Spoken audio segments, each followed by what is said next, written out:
Welcome back to the Dragon's Den. I'm your host, SinDragonLord, and this is the playoffs, baby. You made it. We're here. Now, let's just get into this. This is a pre-playoff sort of analysis.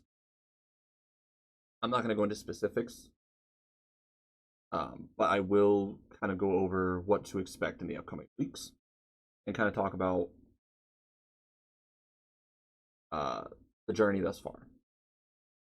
So first things first, last week, in our last match, preseason, in our analysis, I don't know how many of you guys actually watched the analysis, because I always put a timestamp to the actual battle, that way if you guys don't want to watch the analysis, you have to. But for those of you who actually watched the analysis, I said that when I joined this league last season, I had some goals for myself. First goal was win the minor league, join the majors. Check. The next thing was win my division. I am the South Division, which is marked in red. In red. And we cleanly won our division. The second place in our division was 5-4. We were 8-1, so that was a clean divisional championship. Third goal was to win the preseason. Unfortunately, we came up a little bit short. We made some misplays in game one, namely not switching Torkoal in the Vileplume and just losing Vileplume for no reason. Yeah, that was a huge misplay on my part. I remember in the match I was thinking about switching into Torkoal, but I wasn't sure, so I was kind of thinking about it. And then I was thinking about it for so long that I thought, oh, I already switched into Torkoal, so I'll just click Sleep Powder. And then that didn't happen. So I lost Vileplume to a Brave Bird from Staraptor for no reason. Had I switched in Torkoal and gone off a Sleep Powder, Vileplume might have lived. We might have actually saved some Mons. Our differential would have been higher. So that's my own fault. I have no complaint. I don't have the right to complain. But had that not happened, we might have clinched the preseason win. But regardless, we only lost by 1 point. Boston's differential was 41. We were 40. So it's not terrible. We may not have completely gotten our goal, but we got close. So I'm happy with that. We got second overall, so that's not the worst. And besides, it's not about how well you do in the preseason, it's about how well you do in the playoffs. Ain't nobody gonna remember how good or bad you did in the preseason as long as you win the playoffs. So, that being said, let's bring it back to our final goal, which is to win the playoffs.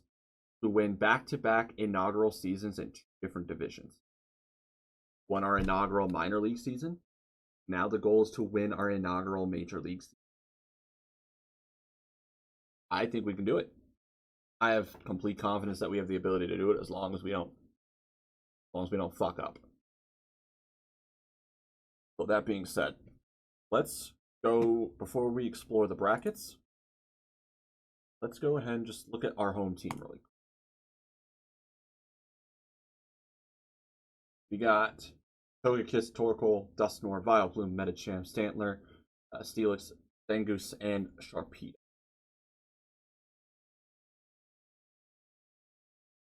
Now, obviously,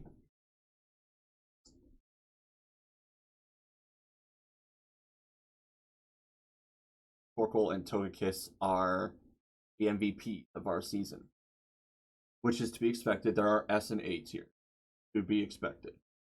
But our other mons did not do so bad as well.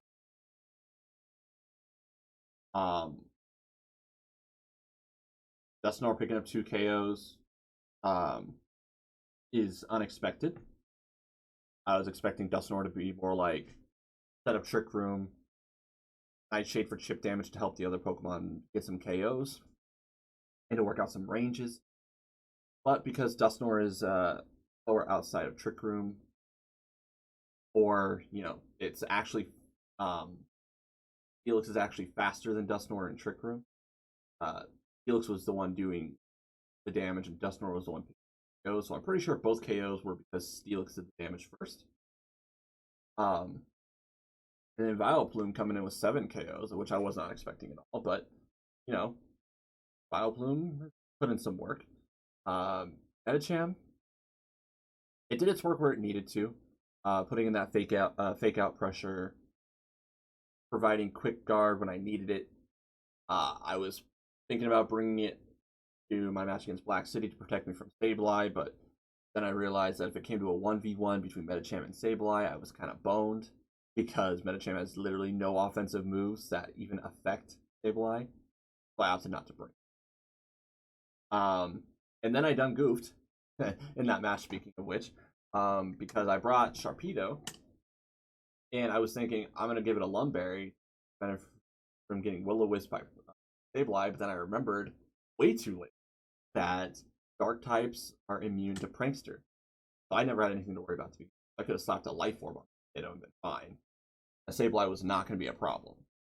So that's okay. Because if we end up facing Black City playoffs, which is possible, then we'll know that moving forward and hopefully be more prepared as far as like strategies and mindset go. Stantler I haven't really brought all that much. The whole idea with Stantler was it was an Intimidate user and access to skill swap. So if I needed to reset up the Sun with Torkoal, I could always skill swap.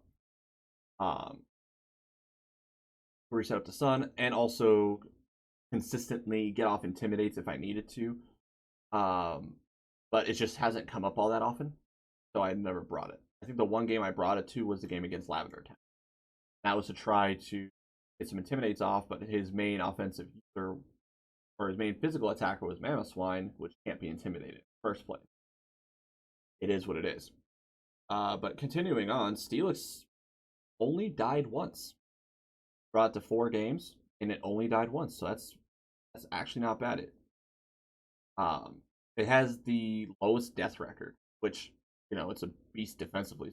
But then Zangoose and Sharpedo actually put in some work too. Getting in a crap ton of KOs. In 3 games, Zangoose picked up 8 KOs and only died twice. So I mean, that right there is impressive. I mean, to have such a powerful showing in 3 games, insane. But then Sharpedo picked up the same number of KOs, fainted twice as much, and was brought to over twice the games. But in Sharpedo's defense, Sharpedo, without giving away any strats, Sharpedo's in some instances meant to that. So anyway, let's move on to the brackets. Let's just get my webcam set up properly.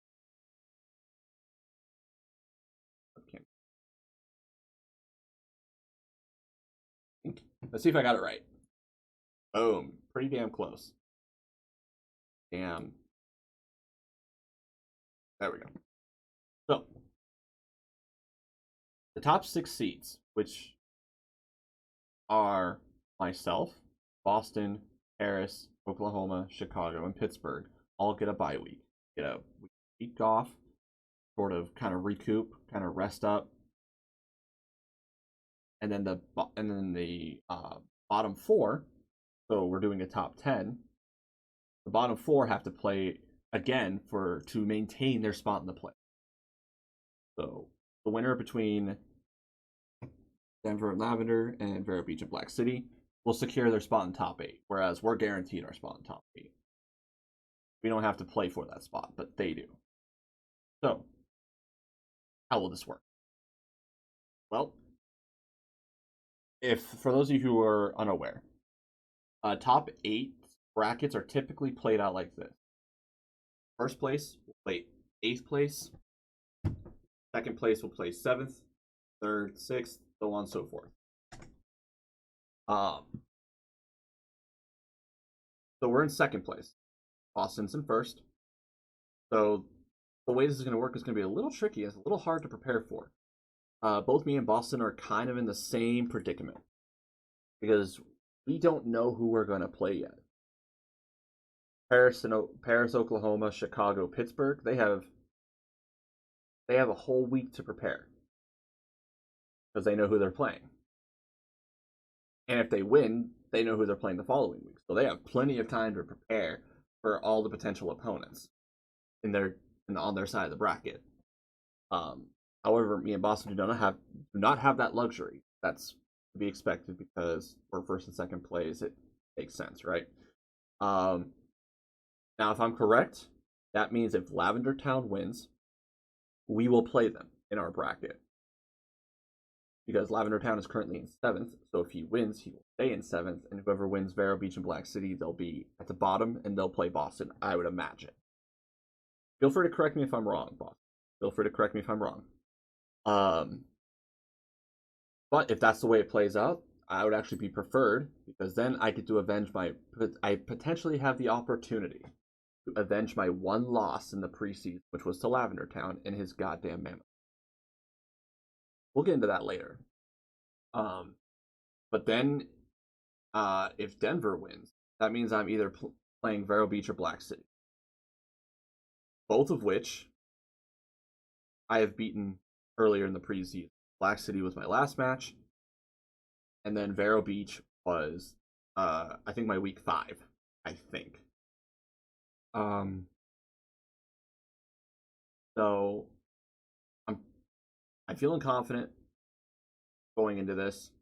Now after this, here's my prediction, and this isn't me trying to be, any sort of way about. I'm not trying to talk smack on any of the teams. The only 2 teams that I have not played this season thus far. Well, actually, there's 3.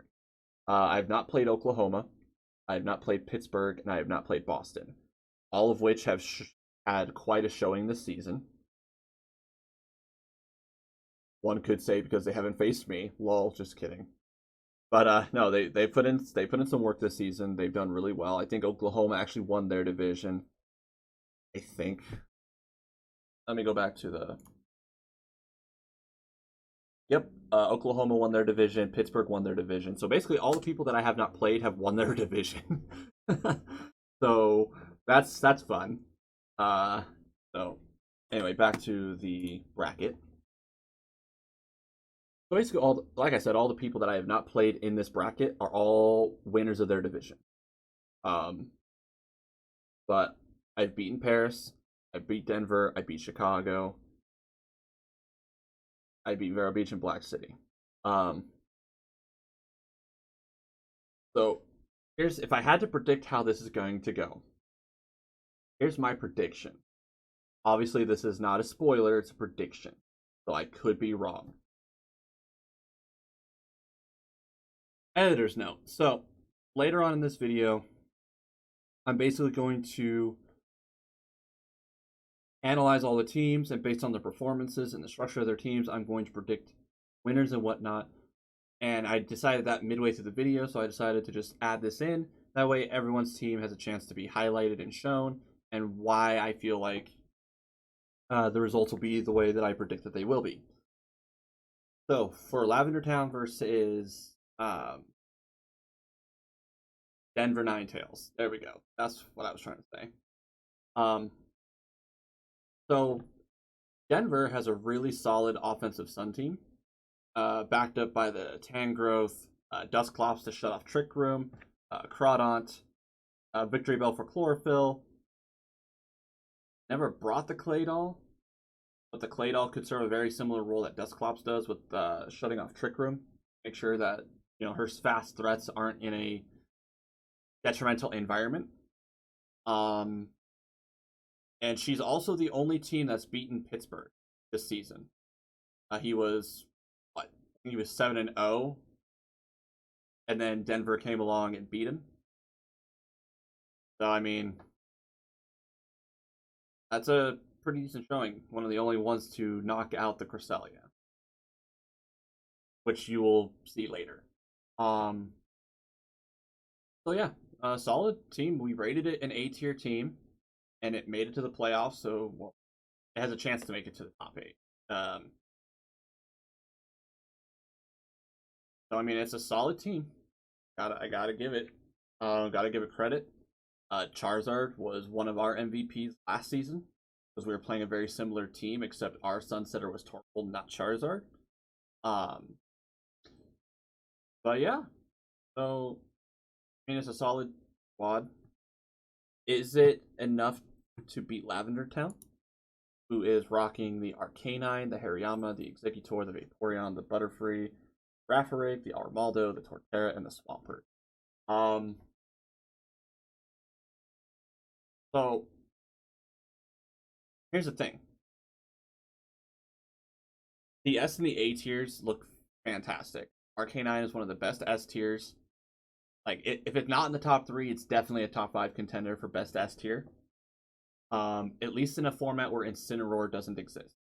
Incineroar outclasses Arcanine in every way, shape, and form, but Arcanine is a close second. But since there's no Incineroar, that means Arcanine's at the top as far as Intimidators go, or Fire type Intimidators. Hariyama was an interesting swap. They got rid of the Mamoswine for it, which I don't know if I agree with. Mostly because Mamoswine is what destroyed me last time. But I mean, I guess Hariyama is also decent against me to a degree. Most sets run Flame Orb with Guts, but if he wanted to be cheeky, he could try to do the whole thick fat thing. That way, Torkoal's damage output is halved, but then he'd be lacking the power. So I mean, do you want to make it bulky or do you want to make it, strong? Is basically how that would go if we and him were to play. But I mean, Hariyama's still good. It's basically a budget Hitmontop because it's not quite as good as Hitmontop. It has a lot of the same ability. It doesn't have Intimidate, but it does have Feint, Fake Out, Wide Guard.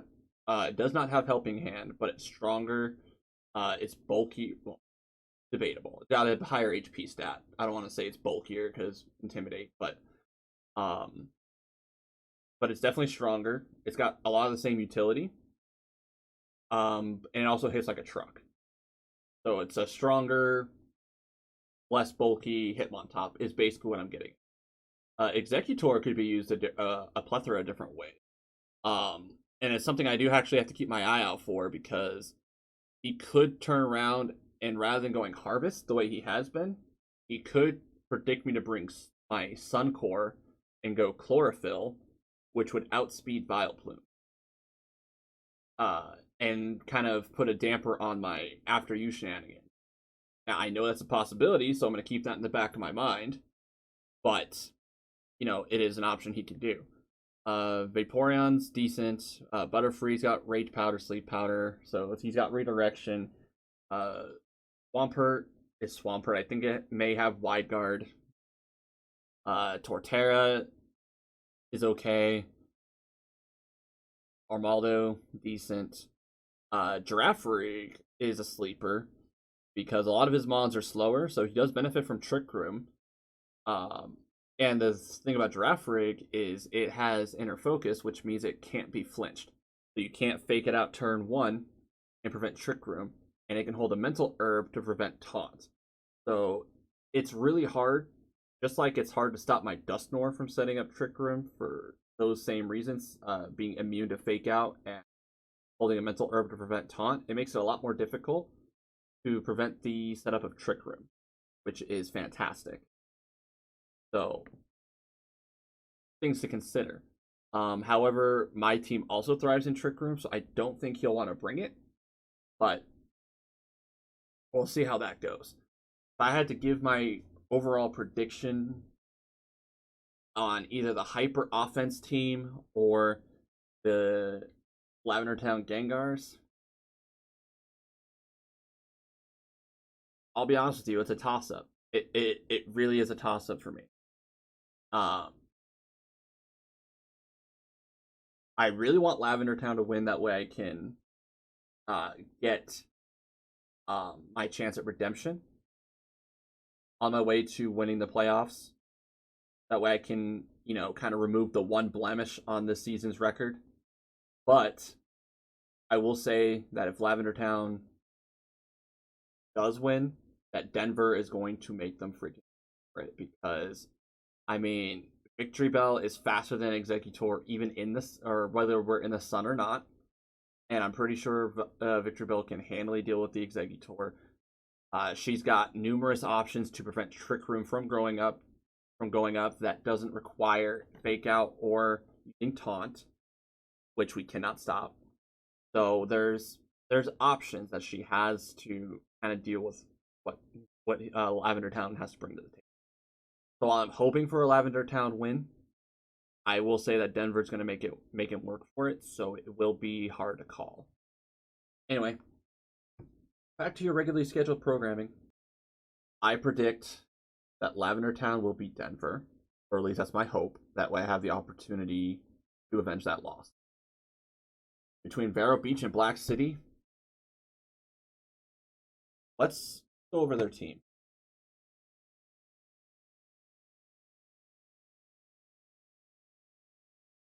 So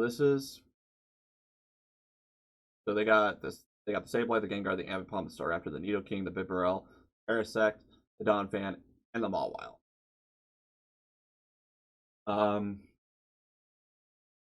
I mean, it's a pretty tricky team. They actually they could have beaten us in game one because of some poor playing on my part. Excuse me. Let me just move my face. Then I'll move it back when we get back to the brackets. I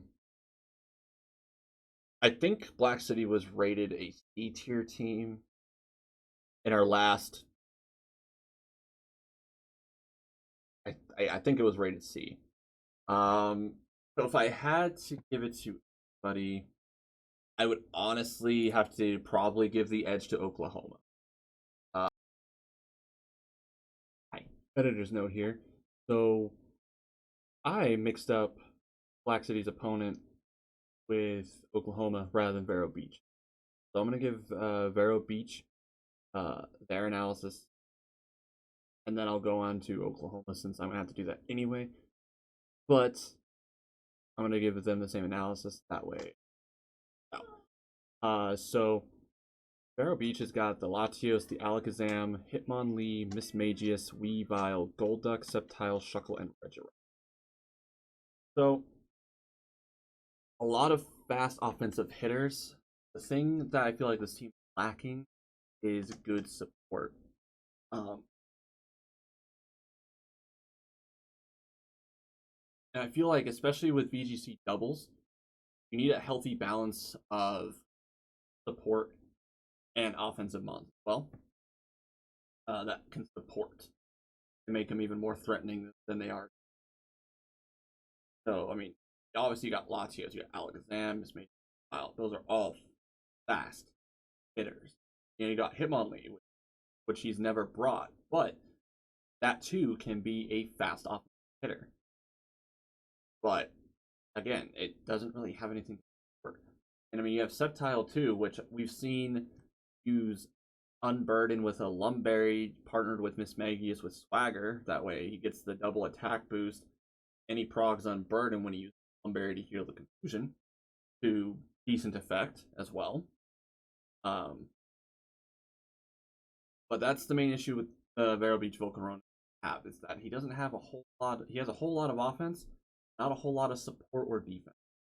Like if they start to lose momentum, it's going to be really difficult to get back. Which is the main issue with Hyper Offense. But with that being said, I still think that if I had to put my money on either Vero Beach or Black City, I think I would have to still put my money on Vero Beach. That's just my opinion. Maybe Black City was wrong. But anyway, back to your favorite autistic YouTubers messing up teams right about. We have not seen their team because we have not played them.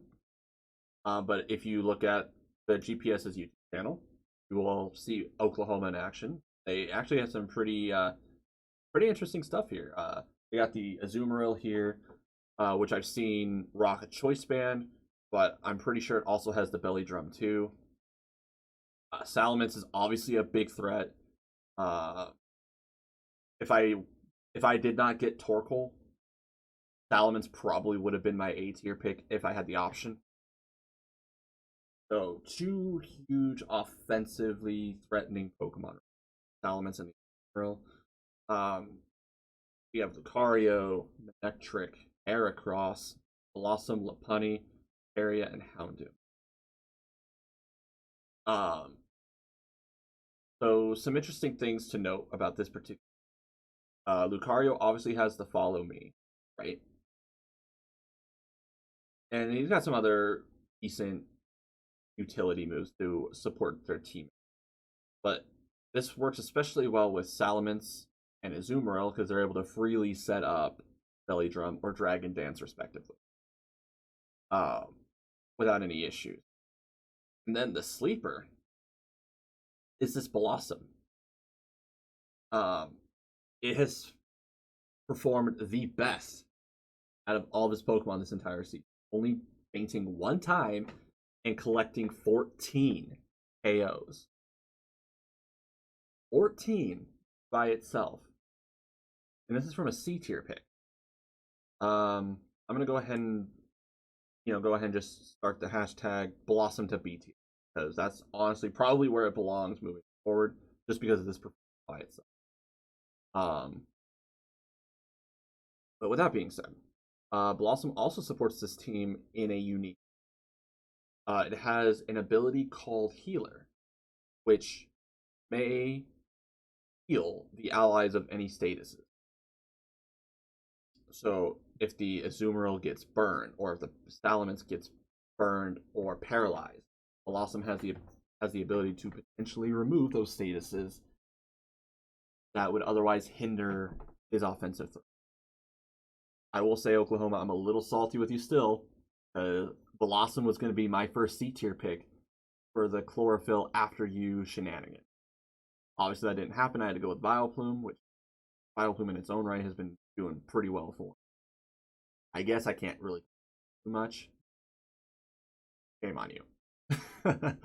What else here? Oh, the Lopunny.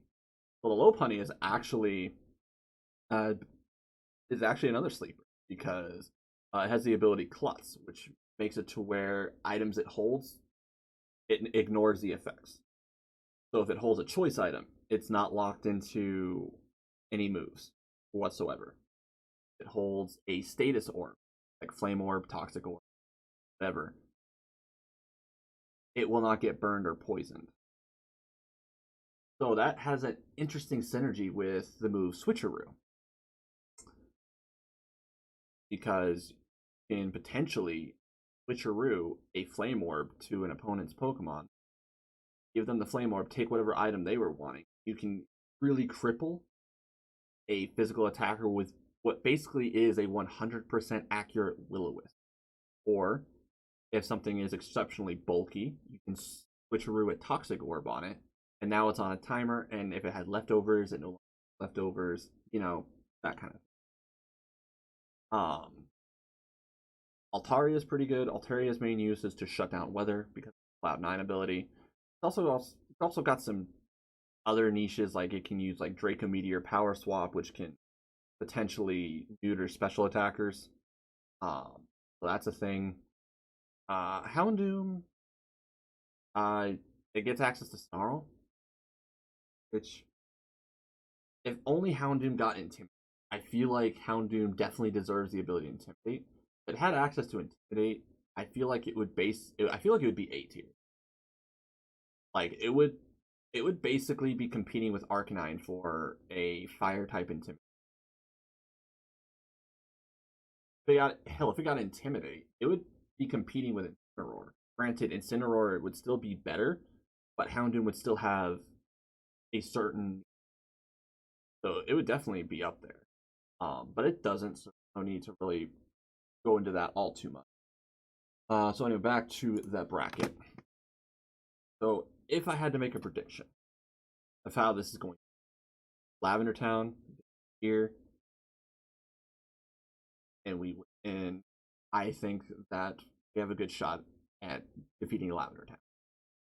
Sorry, bro, love you, but I'm coming for that ass. But, and then it doesn't matter which of these teams face Boston. I gotta put my money on Boston. He has won the championship 4 times, I believe. We've had 8 seasons, and 4 of those, well, we've had 7 completed seasons. I think he's won 4. I think. So over half of the seasons that we have had here, he has won. So I gotta put my money on Boston to beat whoever of the 3 that he ends up facing. And then between Paris and Oklahoma, I gotta give it to Oklahoma. I just think that their team is more structured. I think they have a lot more. I think they have a lot more things going for them in that aspect. I mean, Paris, don't get me wrong, Paris has got some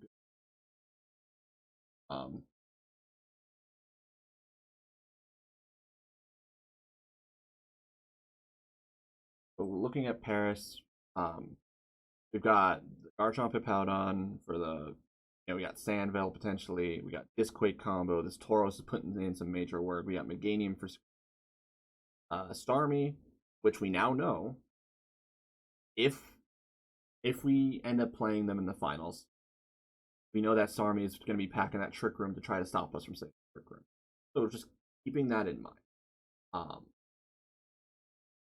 I think I actually went over a different team. I'm sorry, I'm tired. As you can see, it's early in the morning, so it's I'm still kind of waking. I just want to get this done before. But so this is who's playing Oklahoma, and I still got to give the edge to Oklahoma. As far as who I predict to win. Paris has a solid team and they know how to use it, but if I had to predict, I still think Oklahoma. Brackets here. So my prediction is whoever plays Boston. I don't think there's a single chance that Lavender Town will play Boston. I don't think there's a single chance that I'll be playing Denver unless they end up making it.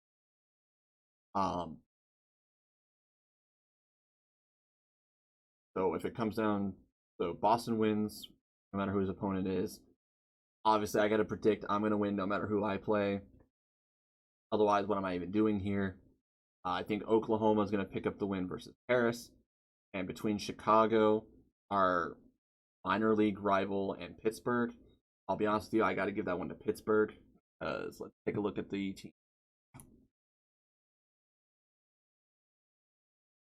We're closer to Pittsburgh. And plus, we haven't seen their team in any of our analysis so far due to us not having played them. So this Cresselia has been basically his MVP. I'm pretty sure it's the MVP of the entire. Let's be real. Only dying 3 times. I think one of those. I think 2 of those were against Denver. I think Boston knocked it out once. I might be wrong. But then we got this Infernape that's coming in pretty close as well with 18 KOs. Murkrow, which he said if you've caught the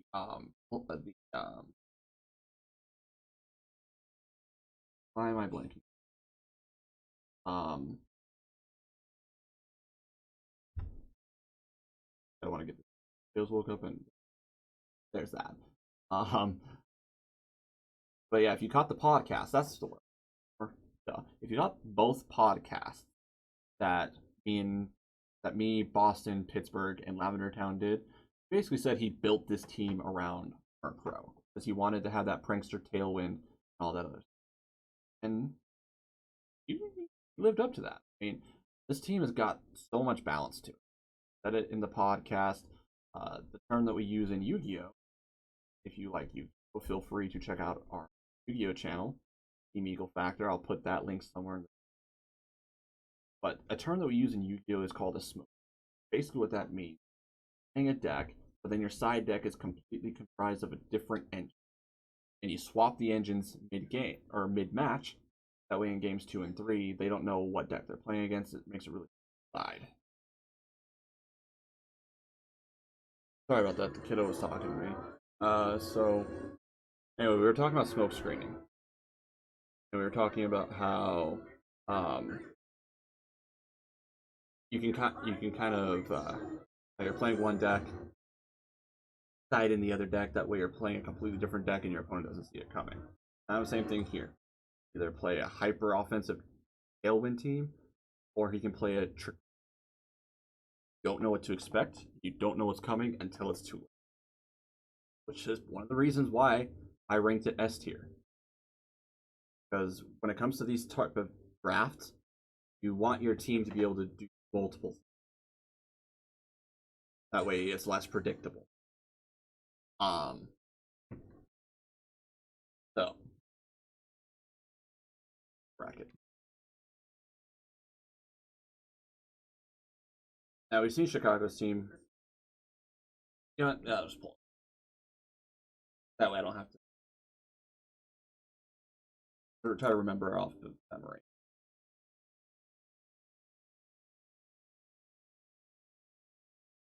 So we got the Pelipper, the Slowbro, the Aerodactyl, the Mantine, the Dugtrio, the Miltank, the Electro, the Floatzel, and the Muck is a tricky one. It abuses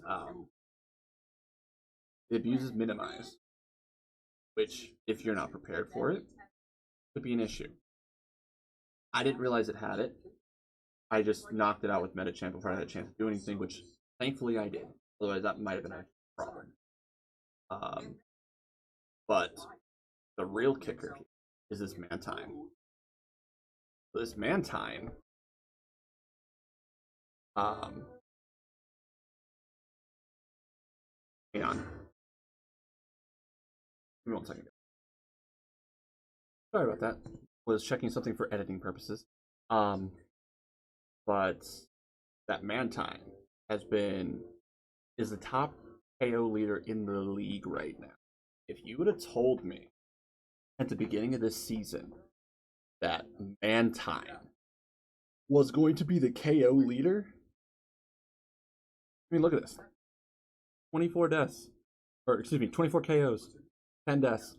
What is that? That's like over, that's like over a 2.0 KD ratio.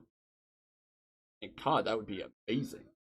Now, granted, the Cresselia does have a higher KD than the Mantine, but still, no one expected Mantine. So the fact that it did is a big accomplishment in itself. And it helped secure him his spot in top 8. But with that being said, I still got to give it to Pittsburgh. I think Pittsburgh has got just a little bit of an edge over Chicago. So that just leaves the top 4.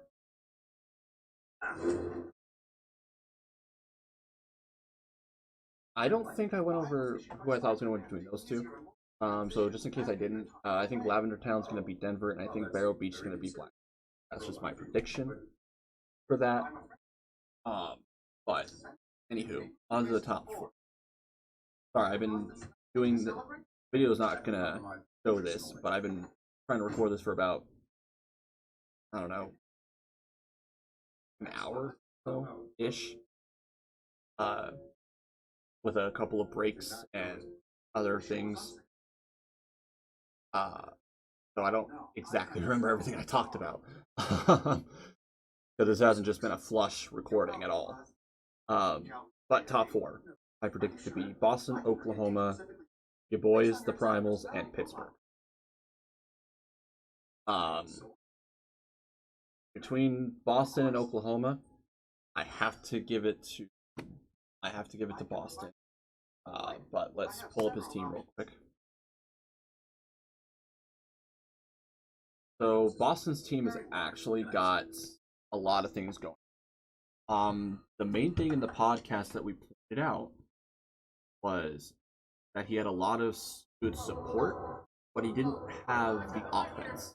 He didn't have anything really good to support. I guess would be the way I would put that. But he did pick up that for Alligator.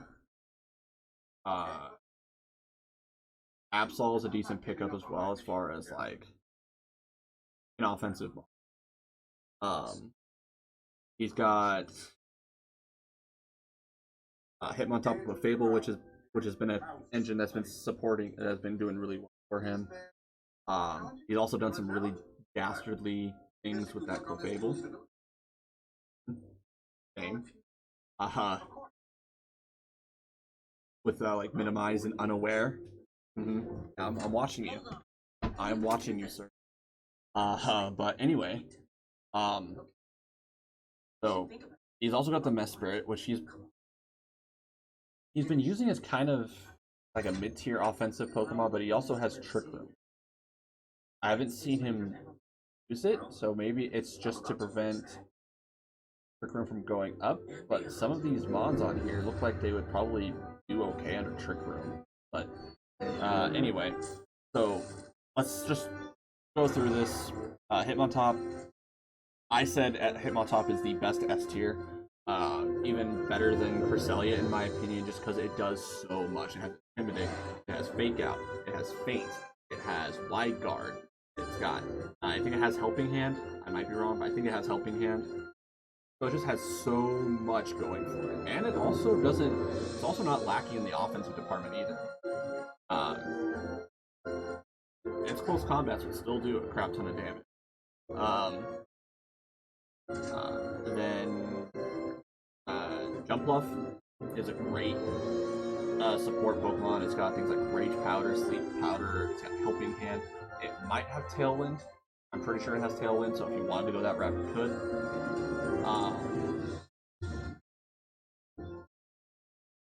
Sorry if you guys are picking up that movie audio. There's nothing I can really do about that.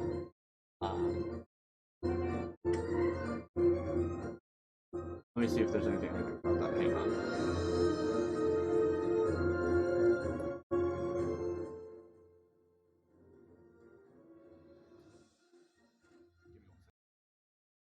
There we go. Sorry about that. Hopefully that should be a little bit better. But yeah, no. What were we talking about? Oh yeah, the Jumpluff. I'm pretty sure it gets Tailwind. I'm not sure. You know what? Let's just solve the mystery right.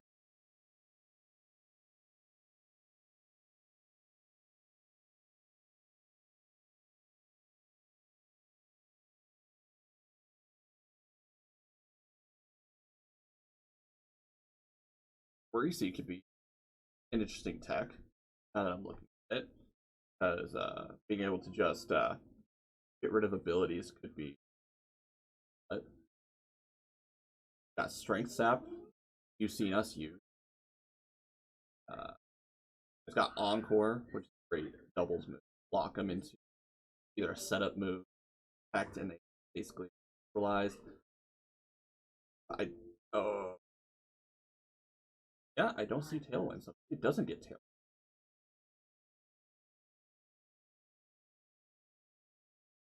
Okay, so it doesn't have that, but it does have other great support. Mr. Mime, this is also a great doubles mod. It's got access to like, Fake Out, it's got access to Icy Wind, the screen, it's got access to Wide Guard. Like, Mr. Mime can do a lot. And it's got that great Psychic Fairy typing, too. So it's like, yeah, it's just a good mod. I think it's at least a low beat worthy Pokemon. I don't know if it's bad enough to warrant this. Flareon, I mean, the thing with Flareon is that there's exactly one set you can run with it that's actually good. That's just Toxic Orb with Guts. that you're able to push your way through. But yeah, but that shows just how kind of meh it is based on the fact that he only brought it to 2. But it does have twice as many kills as it does deaths, so that's close. Frostlass.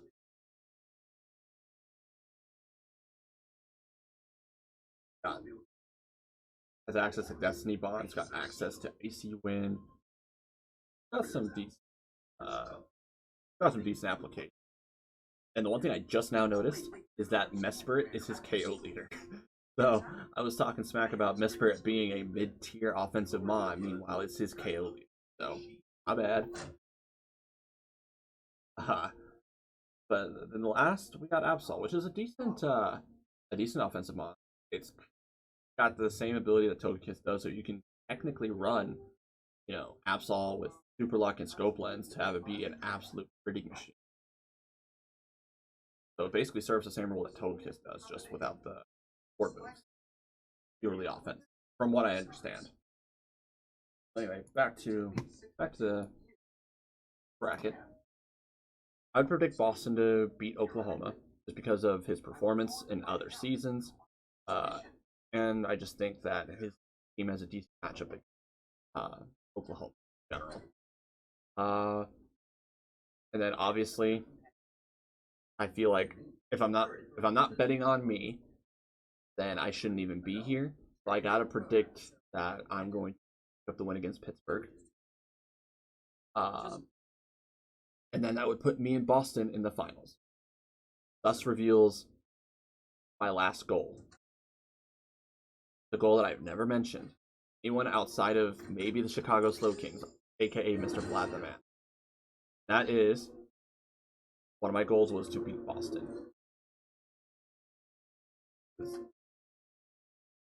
Boston is at the top right now. Got the most wins as far as like season wins go.